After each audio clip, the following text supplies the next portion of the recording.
नमस्कार। एक बार फिर से बहुत बहुत स्वागत है आप सभी का परीक्षा वर्ल्ड के इस यूट्यूब चैनल में। दोस्तों IBACIO 2020-21 के लिए जो हम जीए और जीएस की सीरीज स्टार्ट किए हुए हैं उसके सेट 4 को आज के इस वीडियो में हम कंप्लीट करेंगे। तो चलिए आज के सेट 4 को स्टार्ट करते हैं और देख लेते हैं कि आज के सेट 4 में हमने कौन कौन से महत्वपूर्ण 40 जीए और जीएस के प्रश्नों को सम्मिलित किया हुआ है। तो चलिए आज के वीडियो को शुरू कर लेते हैं। पहला इंपॉर्टेंट प्रश्न आपके स्क्रीन पर है, यह करंट अफेयर्स का प्रश्न है। आपसे पूछा जा रहा है कि निम्नलिखित में से किस राज्य सरकार ने अभिनंदन योजना की शुरुआत की है। Most important. तो अभिनंदन जो स्कीम है, अभिनंदन जो योजना है, यह किस राज्य सरकार की योजना है? तो अभिनंदन स्कीम आपको मिलेगी असम की। तो राइट आंसर आपका हो जाएगा असम, यानी कि ऑप्शन इसका डी बिल्कुल सही है। असम की यह इंपॉर्टेंट स्कीम है जिसका नाम है अभिनंदन। तो आप इसे याद रखिएगा।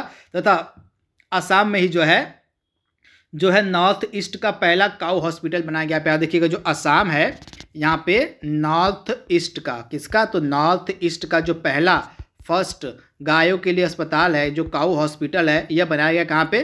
तो डिब्रूगढ़ में। तो इसे भी आप याद रखिएगा। तथा असम में जो है पर्यटन संजीवनी स्कीम चलाई जा रही है। आप याद देखिएगा, असम में ही जो है पर्यटन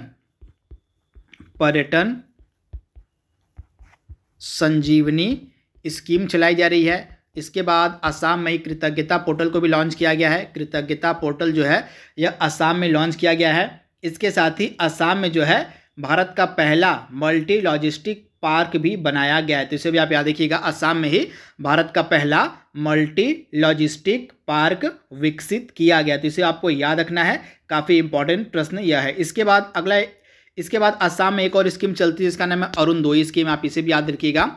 अरुणोदय स्कीम जो है यह भी असम की एक फेमस स्कीम है जो वीमेन एम्पावरमेंट से जुड़ी हुई है। अगला प्रश्न आपके सामने है, केंद्र सरकार ने क्या पता लगाने के लिए जो है केंद्रीय उपकरण पहचान रजिस्टर पोर्टल को लॉन्च किया है? तो यह जो केंद्रीय उपकरण पहचान रजिस्टर पोर्टल है, यह क्या पता लगाएगा? तो लॉस्ट मोबाइल, यानी कि खोया हुआ मोबाइल पाने के लिए जो है केंद्र सरकार के द्वारा जो है इस पोर्टल को लॉन्च किया गया। तो राइट आंसर आपको आ जाएगा खोया हुआ मोबाइल, यानी कि लॉस्ट मोबाइल। अगला प्रश्न आपके सामने है, किस राज्य के सड़क परिवहन निगम ने जो है दामिनी नामक जो है हेल्पलाइन सेवा शुरू की है? तो दामिनी नामक जो महिला हेल्पलाइन सेवा यह शुरू किया गया है उत्तर प्रदेश गवर्नमेंट के द्वारा। तो राइट आंसर आपको आ जाएगा उत्तर प्रदेश, यानी कि ऑप्शन बी इसका बिल्कुल सही है। अगला प्रश्न है, गोरेला पेंड्रा मारवाही यह किस स्टेट का, किस राज्य का 28वां जिला है? तो गोरेला पेंड्रा मारवाही जो है यह किस राज्य का 28वां जिला है? तो यह छत्तीसगढ़ का 28वां जिला है। तो राइट आंसर आपको आ जाएगा छत्तीसगढ़। अगला प्रश्न आपके सामने है, और भारतीय जनता पार्टी का जो चिन्ह है, पार्टी चिन्ह, वह कौन सा है? तो भारतीय जनता पार्टी का चिन्ह प्रेजेंट टाइम में क्या है? कमल है। आप इसे याद रखिएगा। बीजेपी का जो चिन्ह है वह है कमल। तो आप इसे याद रखिएगा। तथा प्रेजेंट टाइम में बीजेपी जो है यह रूलिंग पार्टी है। तो इसे आप याद रखिएगा। तथा जेपी नड्डा इसके अध्यक्ष वर्तमान में हैं। अगला प्रश्न है, आम आदमी पार्टी की स्थापना कब की गई थी?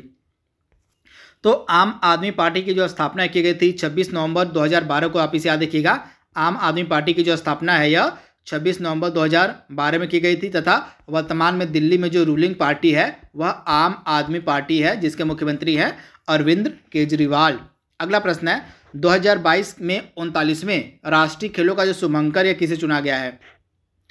तो 2022 में 39वें जो राष्ट्रीय खेल होंगे ये कहाँ पे होंगे? सबसे पहले आप याद देखिएगा, मेघालय में होंगे। 2022 के जो नेशनल गेम्स होंगे ये मेघालय में खेले जाएंगे।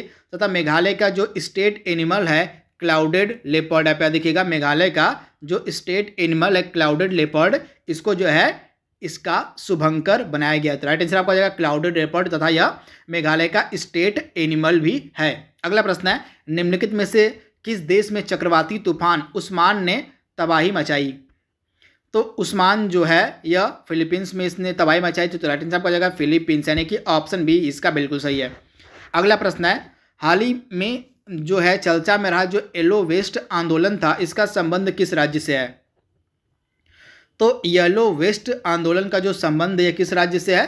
तो फ्रांस से संबंधित है यह येलो वेस्ट आंदोलन। तथा फ्रांस से हमने जो है राफेल लड़ाकू विमान भी खरीदा हुआ है। आप याद देखिएगा, राफेल लड़ाकू विमान जो है हमने फ्रांस से खरीदा हुआ है। अगला प्रश्न आपके सामने है, भारत के निम्न में से किस राज्य या केंद्र शासित प्रदेश में one family one job scheme चलाई जा रही है? तो वन फैमिली वन जॉब जो स्कीम है यह चलाई जा रही है सिक्किम राज्य में। तो राइट आंसर आपका हो जाएगा सिक्किम। तो आप इसे ध्यान दीजिएगा, सिक्किम में जो है one family one job scheme चलाई जा रही है। तथा सिक्किम भारत का पहला राज्य था जो ओपन डिफिकेशन फ्री हुआ था, यानी कि खुले में शौच मुक्त होने वाला भारत का पहला राज्य भी सिक्किम था। इसके साथ ही जो सिक्किम था यह भारत में जैविक कृषि करने वाला भी पहला राज्य बना था, यानी कि ऑर्गेनिक फार्मिंग करने वाला भारत का पहला राज्य भी सिक्किम ही था। अगला प्रश्न है, अमेरिका का पहला फिलिप कोटलर प्रेसिडेंशियल सम्मान हाल ही में किसे दिया गया था? तो अमेरिका का पहला जो फिलिप कोटलर प्रेसिडेंशियल सम्मान था दिया गया था हमारे प्रधानमंत्री नरेंद्र मोदी जी को। तो राइट आंसर हो जाएगा ऑप्शन सी, नरेंद्र मोदी। अगला प्रश्न है, निम्नलिखित में से किस देश में उच्च मूल्य वर्ग के भारतीय नोटों पर प्रतिबंध लगा दिया गया है? तो यह देश था नेपाल। नेपाल ने जो है उच्च मूल्य वर्ग के भारतीय नोटों पर प्रतिबंध लगाया था। तो राइट आंसर आपका हो जाएगा नेपाल। नेपाल की राजधानी है काठमांडू तथा काठमांडू में ही सार्क का हेड क्वार्टर है, तो इसे भी आप याद रखिएगा। अगला प्रश्न है, इलाहाबाद के स्तंभ में किसकी उपलब्धियों का वर्णन है? Most important. तो इलाहाबाद का जो फेमस स्तंभ है इसमें किसकी उपलब्धियों का वर्णन किया गया है? तो समुद्रगुप्त की, यानी कि ऑप्शन बी इसका बिल्कुल सही है, समुद्रगुप्त। अगला प्रश्न है, चीनी यात्री फाहियान किस गुप्त शासक के शासनकाल में भारत आया हुआ था?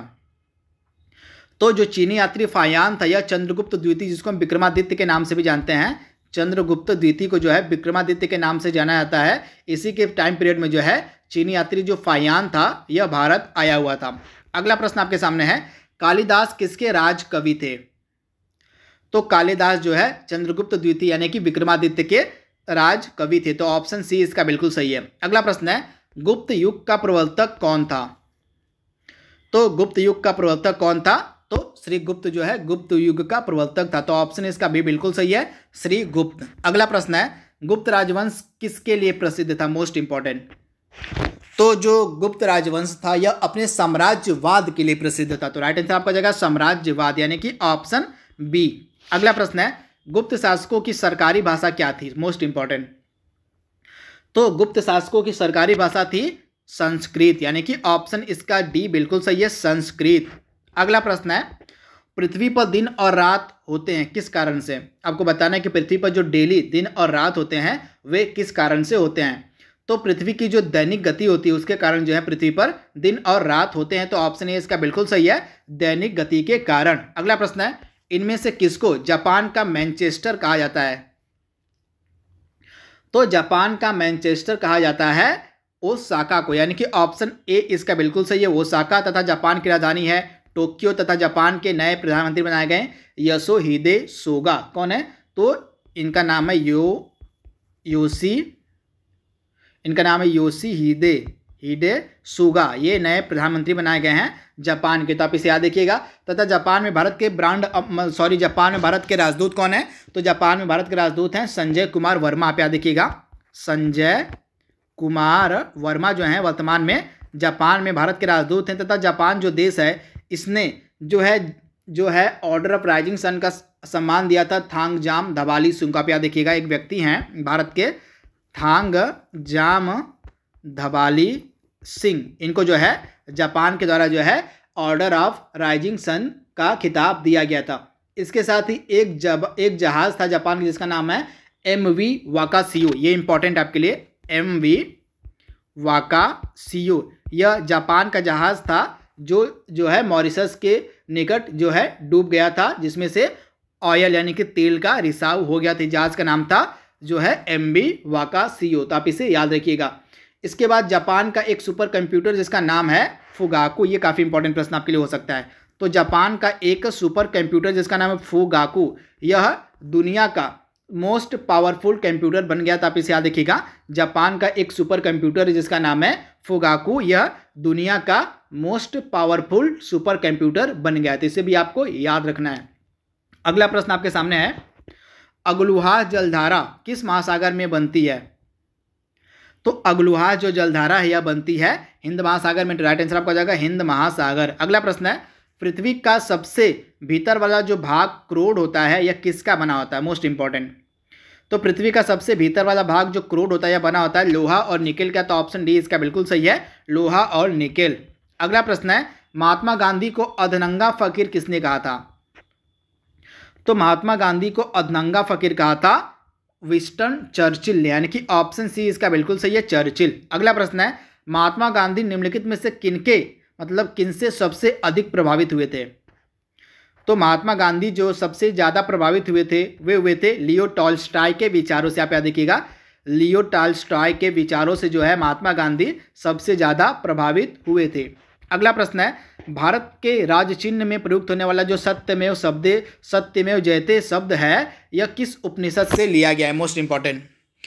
तो जो सत्यमेव जयते शब्द है इसको लिया गया है मुंडक उपनिषद से, यानी कि ऑप्शन इसका बी बिल्कुल सही है, मुंडक उपनिषद। अगला प्रश्न है, ब्राह्मी लिपि को किसने स्पष्ट किया था? तो इसको किसने स्पष्ट किया था? तो जेम्स प्रिंसप के द्वारा जो है पहली बार ब्राह्मी लिपि को एक्सप्लेन यानी कि स्पष्ट किया गया था। अगला प्रश्न है, राष्ट्रीय विज्ञान दिवस प्रतिवर्ष कब मनाया जाता है? तो प्रतिवर्ष जो है आपका 28 फरवरी के दिन जो है राष्ट्रीय विज्ञान दिवस को मनाया जाता है। अगला प्रश्न है, राष्ट्रीय खेल दिवस किस दिन मनाया जाता है? तो यह जो राष्ट्रीय खेल दिवस है यह प्रतिवर्ष 29 अगस्त के दिन मनाया जाता है तथा 29 अगस्त को बर्थडे होता है मेजर ध्यानचंद्र का, तथा मेजर ध्यानचंद्र के जन्म दिवस को जो है भारत में राष्ट्रीय खेल दिवस के रूप में मनाया जाता है। अगला प्रश्न आपके सामने है, देश के हमारे जो प्रथम उपराष्ट्रपति थे डॉक्टर सर्वपल्ली राधाकृष्णन, उनका जो जन्म दिवस है वह किस रूप में मनाया जाता है? तो हमारे जो प्रथम उपराष्ट्रपति थे डॉक्टर सर्वपल्ली राधाकृष्णन, इनका जो जन्म दिवस होता है इसको हम शिक्षक दिवस के रूप में मनाते हैं। तो ऑप्शन इसका ए बिल्कुल सही है, शिक्षक दिवस। अगला प्रश्न है, बीटिंग द रिट्रीट का संबंध किससे है? तो बीटिंग द रिट्रीट जो है यह संबंधित है गणतंत्र दिवस पे, तथा गणतंत्र दिवस जो होता है 26 जनवरी के दिन होता है, तथा गणतंत्र दिवस की जो आखिरी परेड होती है, जो समाप्ति गणतंत्र दिवस की समाप्ति की जो परेड होती है उसको हम कहते हैं बीटिंग द रिट्रीट। अगला प्रश्न है, प्लास्टर ऑफ पेरिस किससे प्राप्त किया जाता है? तो प्लास्टर ऑफ पेरिस जो है प्राप्त किया जाता है जिप्सम से, यानी कि ऑप्शन बी इसका बिल्कुल सही है, जिप्सम। अगला प्रश्न है, चिकित्सा व युद्ध में उपयोग किए जाने वाले उपयोग के लिए किन किरणों पर नवीनतम अनुसंधान किया जा रहा है? तो चिकित्सा व युद्ध में जो है लेजर किरणों के उपयोग पर जो है नवीनतम अनुसंधान किया जा रहा है। तो राइट आंसर आपका जगह लेजर किरणें, यानी कि ऑप्शन बी। अगला प्रश्न आपके सामने है, रडार में किन तरंगों का उपयोग किया जाता है? रडार में आपको बताएं कौन सी तरंगें होती हैं? तो रडार में आपको मिलेंगे विद्युत चुंबकीय तरंगे, यानी कि ऑप्शन बी इसका बिल्कुल सही है, विद्युत चुंबकीय तरंगे। अगला प्रश्न है, आकाश के नीले दिखाई देने का कारण क्या होता है? तो आकाश के नीले दिखाई देने का कारण होता है वायुमंडल में उपस्थित धूल आदि के कणों द्वारा सौर विकिरणों का प्रकीर्णन, यानी कि स्कैटरिंग ऑफ लाइट, यानी कि प्रकाश के प्रकीर्णन के कारण जो है, स्कैटरिंग ऑफ लाइट के कारण जो है आकाश जो होता है वह नीला दिखाई पड़ता है। अगला प्रश्न आपके सामने है, योजना आयोग का प्रतिस्थापन किससे हुआ था? तो योजना आयोग के स्थान पे अब नीति आयोग आ गया है, तो आप इसे याद देखिएगा। तो नीति आयोग की जो स्थापना यह 1 जनवरी 2015 को की गई थी। आप याद देखिएगा 1 जनवरी 2015 को जो है नीति आयोग की स्थापना की गई थी। अगला प्रश्न है, सार्वजनिक क्षेत्र के आईडीबीआई बैंक का अधिग्रहण किसके द्वारा किया गया है? तो आईडीबीआई बैंक का जो अधिग्रहण यह एलआईसी की द्वारा किया गया था। एलआईसी के अध्यक्ष है एम.आर. कुमार। कौन है? वर्तमान में एम.आर. कुमार जो हैं एलआईसी के अध्यक्ष हैं। अगला प्रश्न है, भारतीय गणतंत्र दिवस समारोह के मुख्य अतिथि जायरे बोल्सोनारो किस देश के राष्ट्रपति हैं? आपको बताना है कि 2020 में जो हमारे गणतंत्र दिवस के मुख्य अतिथि थे जायरे बोल्सोनारो, ये किस देश के राष्ट्रपति थे? तो ये ब्राजील के राष्ट्रपति थे। तो ऑप्शन इसका डी बिल्कुल सही है, ब्राजील। अगला प्रश्न है, अंडमान निकोबार जो द्वीप समूह है उसके एक द्वीप का नाम बदल के जो है रॉस द्वीप, मतलब आपको बताना है कि जो अंडमान निकोबार द्वीप समूह का रास द्वीप है था, इसका नया नाम क्या कर दिया गया है? तो अंडमान निकोबार द्वीप समूह का एक द्वीप है रॉस द्वीप, इसका नाम परिवर्तित करके कर दिया गया है नेताजी सुभाष चंद्र बोस द्वीप, यानी कि ऑप्शन बी इसका बिल्कुल सही है। आज का लास्ट प्रश्न आपके सामने है, हाल ही में 25 दिसंबर को किस व्यक्ति के जन्म दिवस पर पूरे देश में सुशासन दिवस मनाया गया?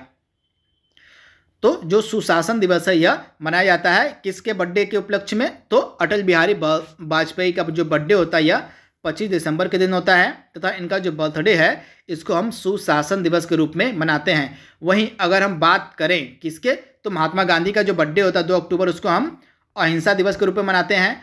उसके बाद जो सरदार पटेल है, हमारे सरदार वल्लभ भाई पटेल, इनका जो बर्थडे होता है 31 अक्टूबर, उसको मनाते हैं राष्ट्रीय एकता दिवस के रूप में।